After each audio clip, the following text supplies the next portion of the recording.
This podcast is sponsored by Talkspace. You know when you're really stressed or not feeling so great about your life or about yourself? Talking to someone who understands can really help. But who is that person? How do you find them? Where do you even start? Talkspace. Talkspace makes it easy to get the support you need. With Talkspace, you can go online, answer a few questions about your preferences, and be matched with a therapist. And because you'll meet your therapist online, you don't have to take time off work or arrange childcare. You'll meet on your schedule, wherever you feel most at ease. If you're depressed, stressed, struggling with a relationship, or if you want some counseling for you and your partner, or just need a little extra one-on-one support, Talkspace is here for you. Plus, Talkspace works with most major insurers, and most insured members have a $0 copay. No insurance? No problem. Now get $80 off of your first month with promo code SPACE80 when you go to Talkspace.com. Match with a licensed therapist today at Talkspace.com. Save $80 with code SPACE80 at Talkspace.com.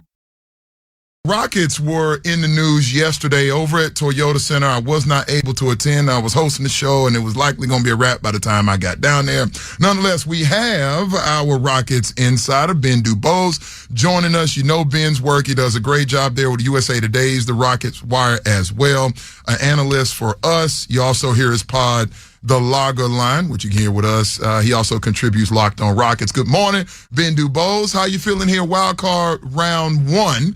Getting ready to get underway, Minute Maid Park. Let's talk some Stros real quick. How you been? I see your tweets on social. You've been following the Stros all season. Your thoughts on how this wild card round might go?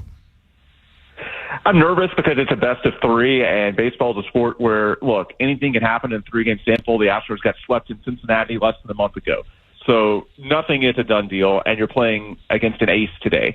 With that said, the Tigers are a team that I think they're happy to be there. Offensively, they're not that skilled compared to who the Astros could have played, which was the Royals. They've scored about 70, 80 fewer runs on the season. And when you look at their bats, they're primarily left-handed. So if you can either take those left-handed bats out of the lineup or make them less effective, which should be the case against Framber Valdez today, I think there's a decent chance for the same reason you'd see Yusei Kikuchi tomorrow. And then you have a lefty closer in Josh Hader. I think it's as good a matchup as you could hope for with Jordan back. No guarantees because it's a best of three, but again, I like the Astros having that lefty pitching against a team that's pretty young, doesn't have a lot of playoff experience, and should be at something of a disadvantage since they have all those lefties. All right, pivoting to, pun intended, I'm full of puns today, Toyota Center. Last time I saw you, Rockets were unveiling the new practice facility over here in the Galleria area, and looks beautiful, all the things. We heard from GM Rafael Stone, did not hear from Ime Udoka. What was the tenor? What was the mood? What stood out to you most media day yesterday downtown? I'll tell you the most interesting thing for media day, and I feel it even more given some news that broke this morning, is what Alperen Sengun said about his next contract. Look, everybody's optimistic about, going into the season. They're healthy. They're feeling good. This is going to be the year they have a breakthrough. They want to make the playoffs. You hear that from every team, every player, every coach. It's the most optimistic day on the NBA calendar across the league.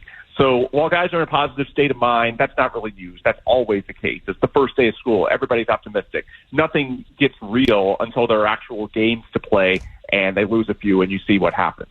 In terms of the business side, so I expected, everybody knows going into their fourth season, Jalen Green, Alperen Sengun can get contract extensions prior to this upcoming season. The deadline is the 21st, I believe 3 weeks from yesterday.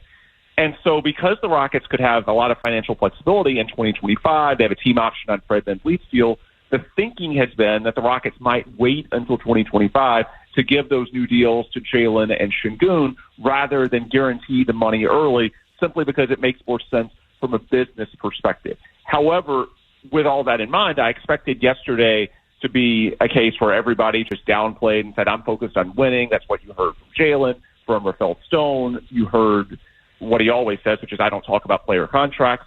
But Sengun's interview was an exception. He went out of his way to say that he's optimistic, that the sides are talking, that he thinks something can get done in the next 3 weeks.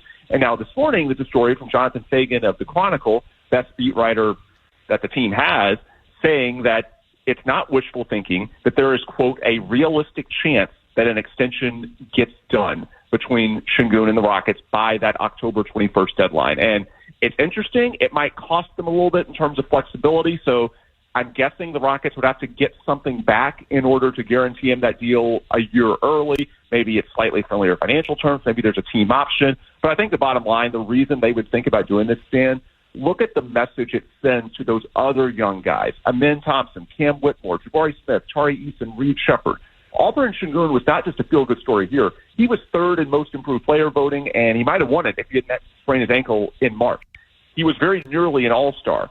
So if you go out and reward Sengun for playing that well objectively, not just in Houston, people around the league view him as a star, then that's not just good for the team to lock up your guy long-term, but it also sends a message to those other young guys that, hey, if you go out this season and take care of business, then we'll reward you. I think that's the takeaway. It looks like things are trending positively for a new Sengun contract, and time will tell. We should figure out pretty quickly because, again, October 21st is the deadline. Raphael Stone said something. Tillman said something. Tillman Fertitta, the Rockets owner, said something last week at the practice facility. He said his model says that you keep the young guys together. And it's the first time I had heard him that adamant, and it just triggered something in the back of my mind. And I was like, there's one dot. Let me see, does that connect to some other dots? Then Fagan drops that this morning. It sounds like they're going to keep Sengun. My next question is, what if Sengun does a deal? And you mentioned the flexibility that might prohibit. What does that mean for Jalen Green? How is Jalen going to feel about Sengun getting money before him? I would think that he's understanding that he hasn't proven it nearly as consistently. Look, Jalen had a great month of March, but by and large, last season was, I'm not going to say bad, but it wasn't the breakout that I think a lot of fans wanted. And there's reasons for that. Again, a new coach in Ime Udoka, so many things changed around him. But the bottom line, let's just be blunt, he was not as good of a player as Alperen Sengun. And so I think that's what the Rockets will tell him if there's any sort of questioning. It's, look, Alperen Sengun is proven that he is already an all-star caliber player. He objectively has these honors and this recognition that can show that it's not just our perception here locally. People around the league view him as that level of guy. Jalen has had flashes. He has just not done it consistently enough yet. And the reason I don't think it's that hard of a sell is that I really don't think that they're not going to keep Jalen, assuming he goes out there and has a good season. They have the money. They're actually, with Fred having a team option, they could still have, even with Sengun, a decent amount of cap room next summer. So the money is there. In terms of paying the young guys, there might come a point by, 2027, 2028, when all these young core guys are on their second contracts, that things get a little tight, but that's years away. The bottom line, the money is going to be there for Jalen. It's just about feeling the team that is secure that he's going to be worth that investment. I think Sengun has done enough already to where you can give him a max or close to max deal today and feel pretty good that he's going to be worth that contract. With Jalen Green, if you squint hard enough, you can feel pretty good about it, but there's also a lot more uncertainty, and so I think that's why that situation is a little different. All right, talking with Ben DuBose, analyst for the Rockets here on 790, his Logger Line podcast. He contributes there as well as Locked On for the Rockets. His main work, however, USA Today is the Rockets Wire, of which I follow. You should be doing the same. Let's wrap up here, Ben, in just a thought. And he was in the building the other day. He joined Alperen Sengun at the Texans game on Sunday. Yeah. Amen Thompson, where do they put him? Where does he fit and contribute best with all things being equal, meaning Sengun healthy, Jalen doing his deal, everybody's healthy in there. And then I'm going to combine Amen with this year's rookie first rounder, Reed Sheppard. His minutes, what can we anticipate coming off the bench there? Hit on those two young guys, please. Yeah, I thought it was very interesting. I asked Jalen myself about Reed Sheppard and if he thought that Reed would be ready to play as a rookie, given that the last 3 years Jalen has seen how difficult that can be for a guard. And Jalen responded to me with an unequivocal yes, that he's a big believer in what Reed can do, not just in terms of the shooting, but the high IQ. That's something that multiple guys said of him. So between Fred being a guy who is going to play 30 to 35 minutes per night and Reed Sheppard, I think that potentially puts Amen into a little more of an off-ball role, at least to start the year. We know he's big enough, he's athletic enough, he can defend a number of positions. And, when we say an off-ball role, that's just how the lineup is configured. It may be that even if Reed Sheppard is the point guard in name because he's technically the smallest guy on the floor, it could be that Reed's playing off the ball as a shooter and Amin is still bringing the ball up. So there's a little bit of overlap there. But I do think, at least in terms of positions, you'll see Amin more at the 2, 3, and 4, since you got to find minutes for both Fred VanVleet and Reed Sheppard. I will say the most revealing interview yesterday. So Fred VanVleet, to me, is the most interesting guy on the team. He's very thoughtful. He's been in the league a while. He's got great perspective. Also a great interview that he did with Matt Thomas on the Sports 790 homepage, if our listeners want to check that out. But I think someone asked Fred about the summer workouts, because unlike when he was in Toronto, he stays in market in Houston during the off season. So he's been working out with these guys. And they asked him who looked different this summer relative to when we last saw these guys play in March and April. And the one guy he mentioned by name was Amin Thompson. And so for Fred VanVleet, who has been there, done that, a former All-Star on a max contract now, to go out of his way and say that Amin Thompson is the one guy who looks different physically, what he can do on the floor. Amin talked about feeling better about his jump shot, all those things.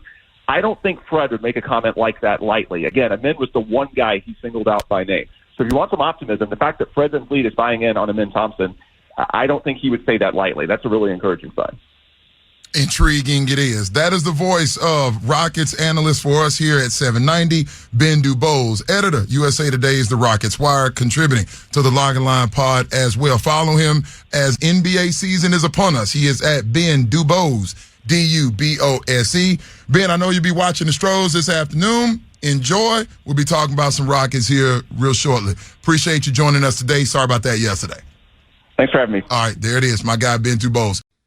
This podcast is sponsored by Talkspace. You know when you're really stressed or not feeling so great about your life or about yourself? Talking to someone who understands can really help. But who is that person? How do you find them? Where do you even start? Talkspace. Talkspace makes it easy to get the support you need. With Talkspace, you can go online, answer a few questions about your preferences, and be matched with a therapist. And because you'll meet your therapist online, you don't have to take time off work or arrange childcare. You'll meet on your schedule, wherever you feel most at ease. If you're depressed, stressed, struggling with a relationship, or if you want some counseling for you and your partner, or just need a little extra one-on-one support, Talkspace is here for you. Plus, Talkspace works with most major insurers, and most insured members have a $0 copay. No insurance? No problem. Now get $80 off of your first month with promo code SPACE80 when you go to Talkspace.com. Match with a licensed therapist today at Talkspace.com. Save $80 with code SPACE80 at Talkspace.com.